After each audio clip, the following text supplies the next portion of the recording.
When soldiers came marching home, they were faced with many challenges. Their loved ones back home had experienced great change in the 4 years they were gone. They themselves had changed drastically. One of the first challenges was getting all of our soldiers home. The demobilization of soldiers was a huge task. There were about 300,000 soldiers and dependents that needed to cross an ocean to get home. Only 50,000 could cross per month to our two major ports in St. John's and Halifax. Halifax was rebuilding from a massive explosion that occurred in December 1917. Once they reached the port in Canada, only 25,000 per month could be moved by rail. That was only half of the soldiers that were showing up monthly. These issues posed major problems. How can you keep soldiers still happy in Europe when the war is over? They tried to plan leisure and physical activities. They provided them with education to prepare them for returning home.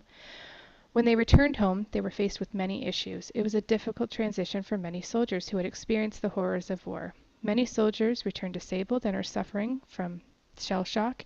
There were no pensions for veterans, no medical services, and limited jobs. Also, during this time of demobilization, a deadly flu called the Spanish flu spread across the world, killing more people than the war itself. Of the 21 million people who died worldwide, 50,000 of them were Canadians. Soldiers brought the virus home with them from Europe, impacting nations all over the world. Women had also changed. They gained more rights, such as voting. They gained valuable skills, working, and had access to many opportunities. But when men came home, they were looking for their jobs back. The conditions in the workplace were also less than desirable. Wages were low, there were no safety conditions, no labor laws, so hours were long with no security. The economy was shifting from wartime to peacetime, so there was a shortage of jobs. The cost of goods, such as food and clothing, and rent had gone up, and although wages had increased, they had not kept up with the rising costs of living. This made it difficult to survive.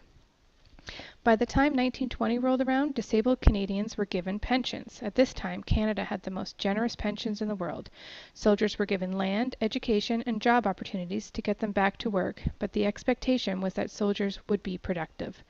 All soldiers sacrificed equally, however, not all soldiers were given equal opportunity. Aboriginals received less support and assistance than any other veterans. Soldiers returning home saw how factory owners prospered while they sacrificed. Many soldiers became disappointed by the response of the government to their needs after fighting in a long war and wanted great change. What will come next? Created using Powtoon.